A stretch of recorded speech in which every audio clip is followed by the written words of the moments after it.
बच्चों, हम बात कर रहे हैं लेखांकन अनुपात की और पिछले वीडियो में हमने अंकित प्रश्न संख्या 17 तक हल कर लिए थे। आज आपकी पाठ्य पुस्तक में जो बचे हुए प्रश्न हैं उनकी बात करने जा रहे हैं, जो कि 18 से 22। उसके बाद आपका यह अध्याय समाप्त हो जाएगा। तो आइए शुरू करते हैं आपकी पाठ्य पुस्तक के अंकित प्रश्न संख्या 18। निम्नलिखित सूचनाओं से परिकलित करें। तरल अनुपात यानी कि लिक्विड रेशो, रहतिया आवर्त अनुपात यानी कि स्टॉक टर्नओवर रेशो और निवेश पर प्रत्याय यानी कि रिटर्न ऑन कैपिटल एम्प्लॉयड। सूचनाएं: ओपनिंग स्टॉक 50,000 रुपए, क्लोजिंग स्टॉक 60,000 रुपए, निवल लाभ यानी कि नेट प्रॉफिट आपको दिया गया है 2,17,900 रुपए, प्रचालन से आगम यानी कि रेवेन्यू फ्रॉम ऑपरेशन 4 लाख रुपए, 10% ऋण पत्र 2,50,000 रुपए, सकल लाभ 1,94,000 ग्रॉस प्रॉफिट जो है, कैश एंड कैश इक्विवेलेंट जिन्हें रोकड़ एवं रोकड़ तुल्यांक कहा गया है 40,000 रुपए, अंश वारंट पर प्राप्त धन यानी कि money received against share warrant जो कि शेयर होल्डर का पार्ट होता है 20,000 रुपए, व्यापारिक प्राप्य ट्रेड रिसीवेबल 1 लाख रुपए, व्यापारिक देय यानी कि ट्रेड पेबल 1,90,000 रुपए, अन्य चालू दायित्व 70,000 रुपए, अंश पूंजी 2 लाख रुपए और आरक्षित एवं अधिशेष रिजर्व एंड सरप्लस जो कि 1,20,000 है। आपकी पाठ्य पुस्तक में 1,40 है जो कि गलत छपा है, वो 1,20,000 होना चाहिए। तो अब बात करें अगर तो अनुपात अगर यहां पर देखें तो सबसे पहला जो अनुपात है वो निकालना है लिक्विड रेशो, और लिक्विड रेशो का फॉर्मूला होता है liquid assets upon current liabilities. प्रश्न में अगर लिक्विड एसेट्स की बात मैं करूं स्टूडेंट्स तो यहां पर करंट असेट्स कौन कौन सी है, कैश एंड कैश इक्विवेलेंट है, ट्रेड रिसीवेबल है और पीछे दिए गए प्रश्न में क्लोजिंग स्टॉक है। मैं बात कर रहा हूं करंट असेट्स की, लेकिन आपको चाहिए लिक्विड असेट्स और लिक्विड असेट्स में केवल आप स्टॉक को शामिल मत कीजिए। तो यहां पर जो लिक्विड असेट्स होंगी वो कैश एंड कैश इक्विवेलेंट और ट्रेड रिसीवेबल है। और अगर मैं करंट लायबिलिटीज की बात करूं तो दो मदें आपको नजर आ रही होंगी, एक ट्रेड पेबल और एक अदर करंट लायबिलिटी। चलिए तो सबसे पहले निकालते हैं लिक्विड रेशो जिसका मेन फॉर्मूला है liquid assets upon current liabilities और दोनों ही आपको कैलकुलेट करनी होगी। लिक्विड एसेट्स में आपको कैश और ट्रेड रिसीवेबल को लेना है। कैश दिया गया है 40,000 रुपए और ट्रेड रिसीवेबल या डेटर जो कि कितने दिए गए हैं 1 लाख रुपए, तो इनकी वैल्यू हो जाएगी 1,40,000 रुपए। करंट लायबिलिटीज की अगर हम बात करें तो ट्रेड पेबल दिया गया है 1,90,000 रुपए और अदर करंट लायबिलिटी दी गई है 70,000 रुपए। तो ट्रेड पेबल को 1,90,000 और अदर करंट लायबिलिटी 70,000, तो आपकी जो टोटल करंट लायबिलिटी है उनका मूल्य आ जाएगा 2,60,000। अब इन वैल्यूज को मेन फॉर्मूले में रख देते हैं तो लिक्विड असेट्स 1,40,000 और करंट लायबिलिटी जो कि है 2,60,000। जब आप इसे हल करते हैं तो आपका उत्तर आता है 0.54:1, यानी कि आपकी करंट लायबिलिटीज की तुलना में यदि आपकी करंट लायबिलिटीज 1 रुपया है तो आपके लिक्विड असेट्स मात्र 54 पैसे है। इसका मतलब अल्पकालीन शोधन क्षमता बहुत ही अधिक दयनीय स्थिति में है। रहतिया आवर्त अनुपात यानी कि स्टॉक टर्नओवर रेशो या फिर इन्वेंट्री टर्नओवर रेशो, इसका formula cost of revenue from operation upon average inventory. Cost of revenue from operation की अगर मैं बात करूं तो यहां पर आपको प्रश्न में देखेंगे आप तो प्रचालन से आगम यानी कि रेवेन्यू फ्रॉम ऑपरेशन दिया गया है और साथ ही साथ ग्रॉस प्रॉफिट 1,94,000 दिया गया है, जिससे कि cost of revenue from operation की गणना बहुत आसानी से हो जाएगी।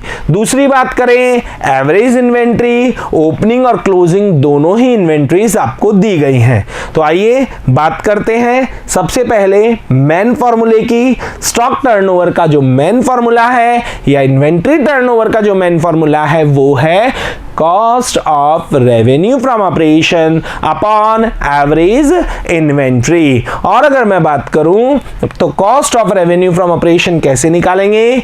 रेवेन्यू फ्रॉम ऑपरेशन जो दिया गया है वो आपको 4 लाख रुपए दिया गया है, और ग्रॉस प्रॉफिट आप देख रहे होंगे प्रश्न में जो कि उपलब्ध है 1,94,000। प्रश्न में आप जब सकल लाभ देख रहे हैं तो वो आपको दिया गया है 1,94,000। 4 लाख में से 1,94,000 घटाने पर cost of revenue from operation आती है 2,06,000 रुपए। अब बात करते हैं एवरेज इन्वेंट्री की, और एवरेज इन्वेंट्री निकालने के लिए ओपनिंग इन्वेंट्री 50,000 है और क्लोजिंग इन्वेंट्री 60,000 रुपए है। तो opening inventory plus closing inventory upon 2, 50,000 opening inventory दी गई है, 60,000 क्लोजिंग इन्वेंट्री दी गई है। दोनों को जोड़ने के बाद 2 से डिवाइड करेंगे तो आपकी एवरेज इन्वेंट्री आ जाएगी 55,000। वैल्यू को मेन फॉर्मूले में जब रखेंगे तो cost of revenue from operation जिसकी वैल्यू है 2,06,000 रुपए और इन्वेंट्री जिसकी वैल्यू है 55,000 रुपए, तो आपका टर्नओवर रेशियो निकल कर आता है 3.75 टाइम्स। अगला अनुपात इन्होंने जो पूछा है वो पूछा है निवेश पर प्रत्याय यानी रिटर्न ऑन कैपिटल एम्प्लॉयड। अगर इसके फॉर्मूले की बात करूं तो इसका जो मेन फॉर्मूला है वो है net profit before interest and tax, यानी ऐसा प्रॉफिट जिसमें से ना तो इंटरेस्ट घटा हुआ हो और ना ही टैक्स घटा हुआ हो, उसके कंपैरिजन के उसका जो कंपैरिजन करना है वो करना है आपको कैपिटल एम्प्लॉयड से। कैपिटल एम्प्लॉयड क्या होता है, बार बार ये प्रश्न में आता है। तो यहां अगर मैं बात करूं तो कैपिटल एम्प्लॉयड जो होगा स्टूडेंट्स वो होगा आपका लॉन्ग टर्म फंड, यानी कि अगर मैं बात करूं तो लायबिलिटी साइड में करंट लायबिलिटीज को छोड़कर जो सब कुछ होता है, share holder fund, non current liability, debenture, ये सभी क्या कहलाते हैं? Capital employed. Return on capital employed की अगर मुख्य फॉर्मूले की बात करें तो उसका फॉर्मूला है net profit before interest and tax upon capital employed into 100। और यहां पर नेट प्रॉफिट अगर मैं देखूं स्टूडेंट्स तो आपको दिया गया है 2,17,900 रुपए। 2,17,900 रुपए आपको प्रॉफिट दिया गया है। प्रश्न में कोई सूचना नहीं है तो यह मानना है कि कर से पहले है, लेकिन ब्याज तो इसमें से घटा हुआ है तो आपको इसमें ब्याज जोड़ना पड़ेगा।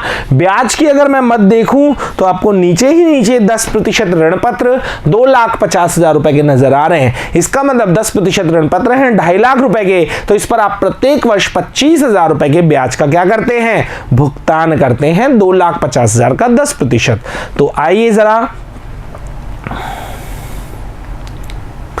Profit before interest and tax upon capital employed गुणा 100, और profit before interest and tax कैसे निकाला जाएगा? आपको जो प्रॉफिट दिया गया है वो दिया गया है 2,17,900 रुपए, और उसमें 25,000 रुपए आप ब्याज के जोड़ दीजिए।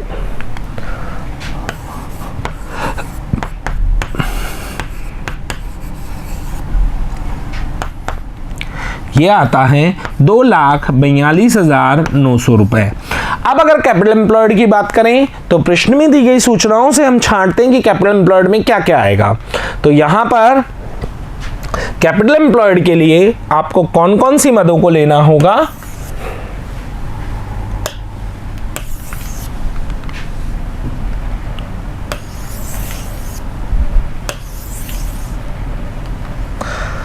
कैपिटल एम्प्लॉयड के लिए सबसे पहले आप लेंगे डिबेंचर को, शेयर वारंट पर जो रकम मिली है उसे, शेयर कैपिटल को, और साथ ही साथ रिजर्व एंड सरप्लस को, जैसा कि आपको बताया गया कि लायबिलिटी साइड की सभी मदों को ले लीजिए करंट लायबिलिटी को छोड़कर। तो यहां शेयर कैपिटल 2 लाख है, रिजर्व एंड सरप्लस 1,20,000 है, जबकि शेयर वारंट के अगेंस्ट जो पैसा मिला है वो 20,000 है, और डिबेंचर 2.5 लाख रुपए है। शेयर कैपिटल 2 लाख रुपए, रिजर्व एंड सरप्लस 1,20,000 रुपए, 20,000 रुपये आपका share money received for share warrant और 2,50,000 रुपये आपका क्या है, ऋण पत्र डिबेंचर जो है वो 2,50,000 रुपये है। तो यहां अगर बात करें हम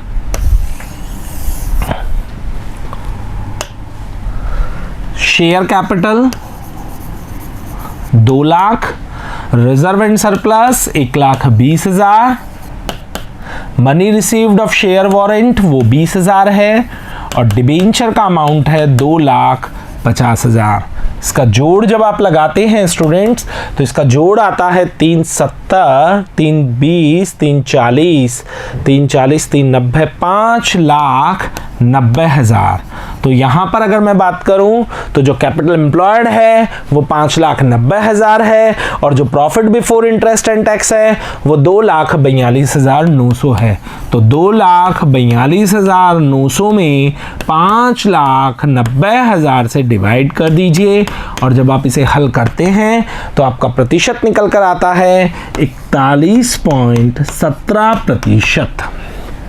इसी के साथ प्रश्न संख्या 18 पूरा होता है। अब बात करते हैं प्रश्न संख्या 19 की।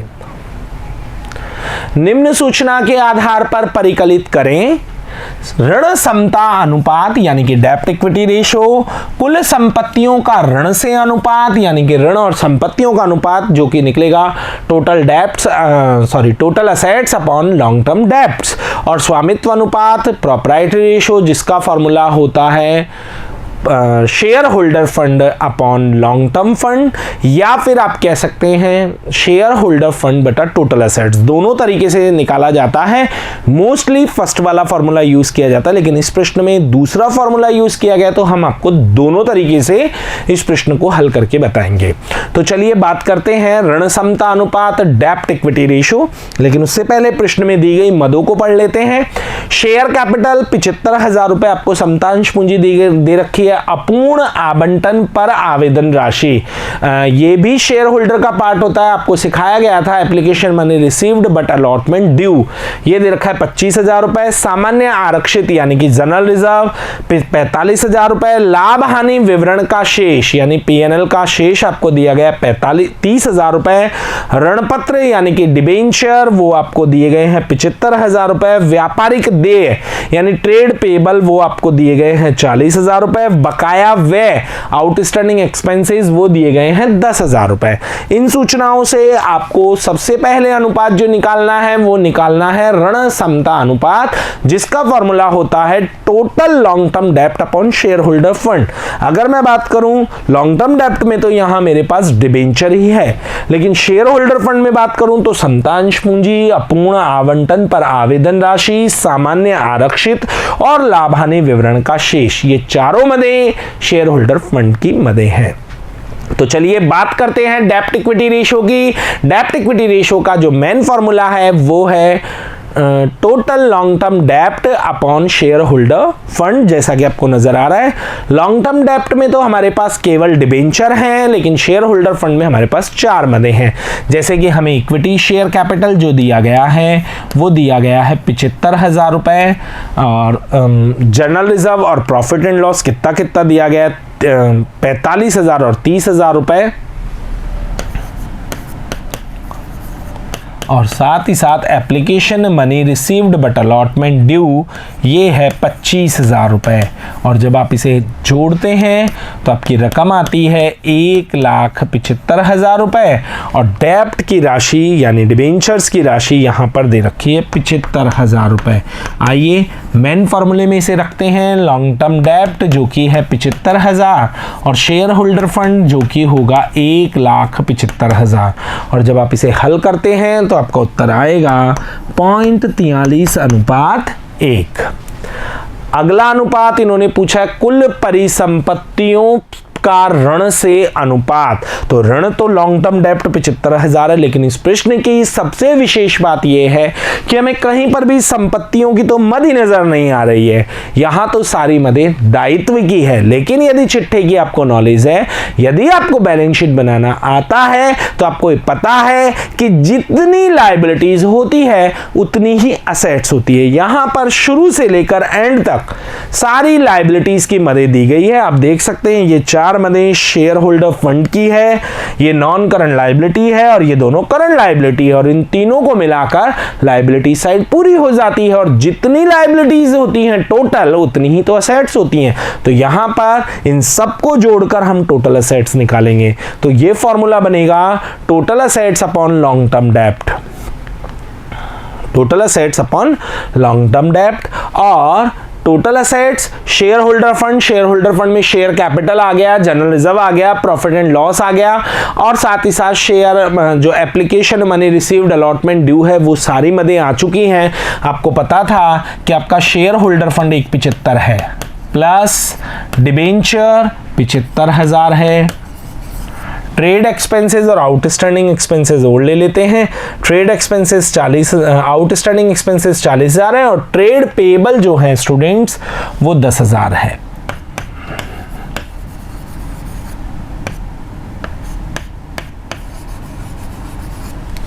जब इसका योग आप लगाते हैं तो इसका योग आता है 3 लाख रुपए, और डिबेंचर 75,000 है। मेन फॉर्मूले में वैल्यू को रखते हैं, टोटल असेट्स 3 लाख और 75,000, तो आपका आंसर जो आता है वो आता है 4:1, यानी कि आपके लॉन्ग टर्म डेब्ट्स की तुलना में आपकी संपत्तियां 4 गुना है। अगला अनुपात जो पूछा है इन्होंने वो पूछा है स्वामित्व अनुपात, जो 2 फॉर्मूले से हम यहां पर निकालेंगे। पहला share holder fund upon long term fund कह दीजिए या कैपिटल एम्प्लॉयड कह दीजिए, और दूसरा शेयर होल्डर फंड बटा टोटल असेट्स, क्योंकि इसने दोनों तरीके से यहां पर कैलकुलेट किया है। बुक में दूसरे फॉर्मूले से यूज किया है, हमने आपको दूसरा फॉर्मूला बता रखा है, तो दोनों फॉर्मूले से हमने यहां पर इसको हल कर दिया है। शेयर होल्डर फंड बटा टोटल असेट्स की बात करूं तो शेयर होल्डर फंड आपने काउंट किया है 1,75,000, और टोटल असेट्स अभी अभी आपने निकाली है 3 लाख रुपए। तो यहां पर अगर मैं बात करूं तो ये आता है 0.58:1, जो कि पाठ्य पुस्तक में दिया गया है। लेकिन अगर मैं बात करूं जो फॉर्मूला हमने पहले पढ़ा है और ज्यादातर ये ही प्रयोग किया जाता है, जो सेकंड नंबर पर आपको बताया जा रहा है, शेयर होल्डर फंड तो 1,75,000 है, लेकिन लॉन्ग टर्म फंड में क्या लेंगे, तो लॉन्ग टर्म फंड में एक तो शेयर होल्डर फंड ले लेंगे खुद 1,75,000 का, और साथ ही साथ डिबेंचर यानी करंट लायबिलिटी को छोड़कर बाकी सभी मदे कैपिटल एम्प्लॉयड या लॉन्ग टर्म फंड होती है। इनको जोड़ते हैं अगर हम तो ये आता है 2,50,000 रुपए। तो दूसरे फॉर्मूले में आप 1,75,000 के नीचे रखेंगे 2,50,000, तो आपका उत्तर आता है 0.7:1। दोनों ही सही है अपनी अपनी जगह, क्योंकि फॉर्मूला जब चेंज होगा तो आंसर चेंज होगा। इसी के साथ आपका प्रश्न संख्या 19 भी पूरा होता है। अब बात करते हैं प्रश्न संख्या 20 की। प्रचालन से आगम की लागत cost of revenue from operation दिया गया है 1,50,000 रुपए। प्रचालन व्यय यानी कि ऑपरेटिंग एक्सपेंसेस दिया गया है 60,000 रुपए। प्रचालन से आगम 2,50,000 रुपए यानी कि रेवेन्यू फ्रॉम ऑपरेशन 2,50,000 रुपए, और प्रचालन अनुपात पूछा गया है यानी कि ऑपरेटिंग रेशो आपसे पूछा गया है।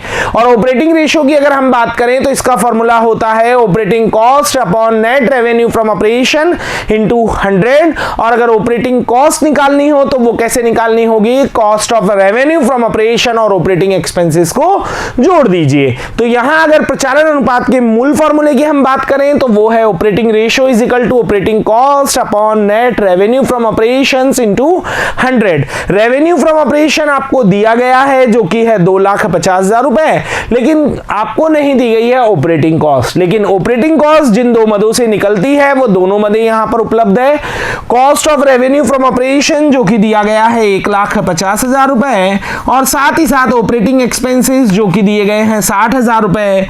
तो ऑपरेटिंग कॉस्ट का योग आता है 2,10,000 रुपए। मूल फॉर्मूले में इन वैल्यूज को जब आप रखते हैं तो 2,10,000 ऑपरेटिंग कॉस्ट है और 2,50,000 जो है वो नेट रेवेन्यू फ्रॉम ऑपरेशन है। जब आप इसे हल करते हैं तो ये आता है 84%। निम्न सूचना के आधार पर निम्न अनुपात ज्ञात करें। सकल लाभ अनुपात यानी कि ग्रॉस प्रॉफिट रेशो, चालू अनुपात यानी कि करंट रेशो, तरल अनुपात यानी कि लिक्विड रेशो, रहतिया आवर्त अनुपात यानी कि स्टॉक टर्नओवर रेशो, स्थायी परिसंपत्तियां आवर्त अनुपात यानी कि फिक्स्ड असेट्स टर्नओवर रेशो।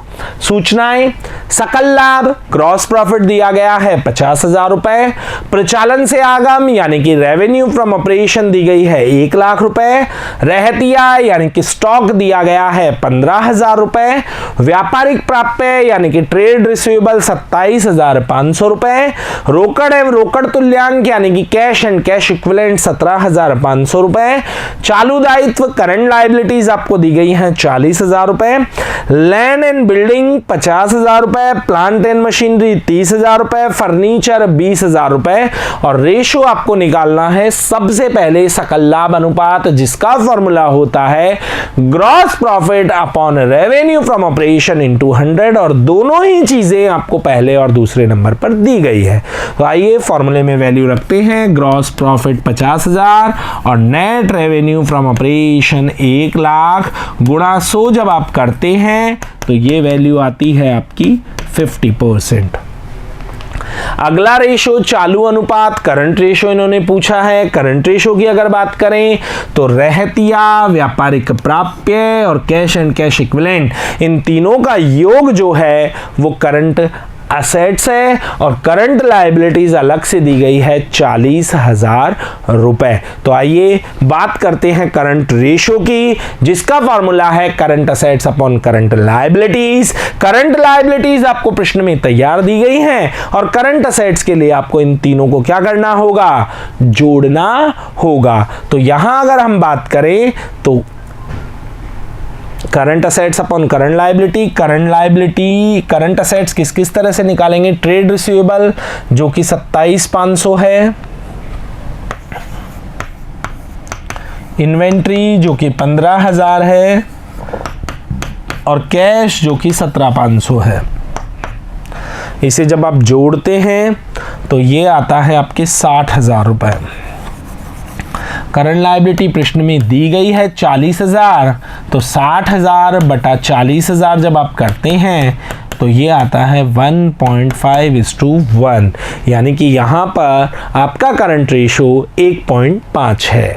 अगले अनुपात की बात करें तो तरल अनुपात लिक्विड रेशो। तो लिक्विड रेशो में क्या करना है, केवल आपको लिक्विड असेट्स में स्टॉक को शामिल नहीं करना है, यानी कि कहने का मतलब है आपको सिर्फ दो संपत्तियों को जोड़ना है। किस किस को जोड़ना है, केवल व्यापारिक प्राप्य और कैश एंड कैश इक्विवेलेंट। तो आइए जरा इसकी बात करते हैं। लिक्विड रेशो का जो मेन फॉर्मूला है वो आपको पता है, liquid assets upon current liabilities. Current liabilities हमें 40,000 रुपए तैयार दी गई है, हमें केवल निकालना है किसको, लिक्विड असेट्स को। तो आइए लिक्विड असेट्स, ट्रेड रिसीवेबल जो कि दिया गया है 27,500 और कैश जो कि दिया गया है 17,500, इन दोनों को जब आप जोड़ें तो इनका योग आता है 45,000। लिक्विड असेट्स 45,000 बटा क्या करेंगे, 45,000 बटा 40,000, तो आपका आंसर आता है 1.125:1, यानी कि आपकी करंट लायबिलिटी यदि 1 है तो करंट असेट्स लिक्विड असेट्स 1.125 है।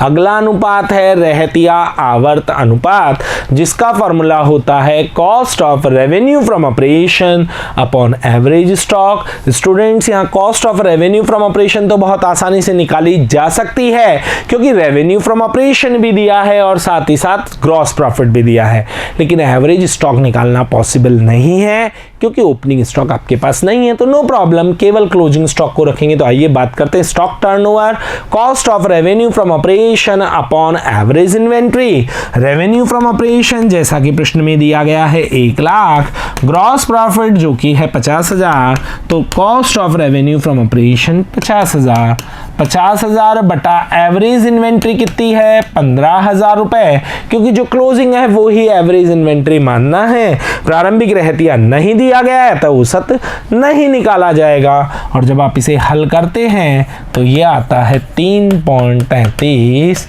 Times. Last and final ratio अगर हम बात करें तो सबसे अंतिम अनुपात जो है स्थायी परिसंपत्तियां आवर्त अनुपात यानी fixed assets turnover ratio, revenue from operation upon fixed assets. प्रश्न में अगर हम बात करें तो नीचे वाली तीनों मदें यानी कि land and building, plant and machinery और फर्नीचर फिक्स्ड असेट्स, इन्हें जोड़ लोगे तो ये फिक्स्ड असेट्स है। तो यहां अगर बात की जाए तो फॉर्मूला जो मेन है पहले उसकी बात करते हैं। Net revenue from operation 1 lakh है और फिक्स्ड असेट्स निकालेंगे। लैंड एंड बिल्डिंग आपको दी गई है 50,000, प्लांट एंड मशीनरी और फर्नीचर का वैल्यू आपको दिया गया है 30,000 और 20,000।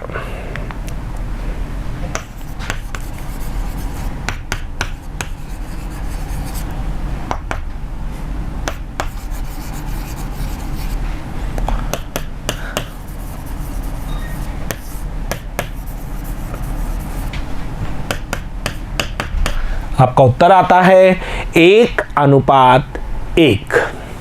चलिए प्रश्न संख्या 21 को पूरा करने के बाद अब बात करते हैं प्रश्न संख्या 22 की, जो कि आपकी पाठ्यपुस्तक का अंतिम प्रश्न है।